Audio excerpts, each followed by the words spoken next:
നല്ല ചൂടുള്ള സമയത്ത് കോഴികൾക്ക് കൊടുക്കാൻ പറ്റിയ ഒരു സൂപ്പർ ഫുഡാണ് നമ്മളെ തണ്ണിമത്തൻ്റെ തൊണ്ട് എന്ന് പറയുന്നത്.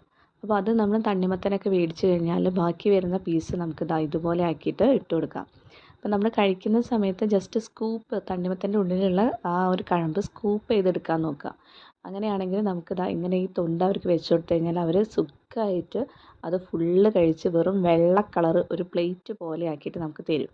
അപ്പോൾ ഇത് കണ്ടോ, ഇവർക്ക് എന്തൊരു ഇഷ്ടത്തോടെ അവർ കഴിക്കുന്നത് കണ്ടോ. അപ്പോൾ അതിൻ്റെ ആ വെള്ളമാണെങ്കിലും ശരി, അവർ കുടിക്കുന്നത് കാണുമ്പോൾ തന്നെ അറിയാം അവർക്ക് വളരെ ഇഷ്ടമുള്ളൊരു സംഭവമാണെന്ന്.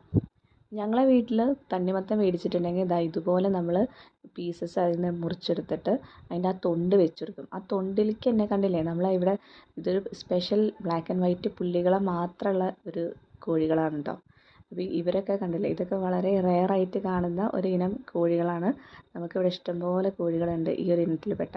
അപ്പോൾ ഇവരെത്ര ഒരു ഇഷ്ടത്തോടു കൂടിയാണ് വന്ന് കഴിക്കുന്നത് കണ്ടോ. അപ്പോൾ ഇതേപോലെ തന്നെ നിങ്ങൾക്കും വീട്ടിൽ കോഴികളെ വളർത്തുന്ന ആൾക്കാർക്ക് ഇതൊന്ന് ട്രൈ ചെയ്ത് നോക്കാവുന്നതാണ്. ഇത് നമ്മളെ വീട്ടിൽ വളർത്തുന്ന സ്പെഷ്യൽ ബ്ലാക്ക് ആൻഡ് വൈറ്റ് പുള്ളിക്കോഴികളാണ് കേട്ടോ. ഇതിൽ നമുക്ക് അവൈലബിൾ ആയിട്ടുള്ള കളേഴ്സ് എന്ന് പറയുന്നത് വൈറ്റിൽ ബ്ലാക്ക് പുള്ളിയുണ്ട്, ബ്ലാക്കിൽ വൈറ്റ് പുള്ളിയുണ്ട്. അതേപോലെ തന്നെ നെക്ക് ആൻഡ് നെക്കും ഉണ്ട്. നമ്മൾ പാരൻറ് സ്റ്റോക്ക് ആയിട്ട് വെച്ചിട്ടുള്ള കോഴികളാണ്.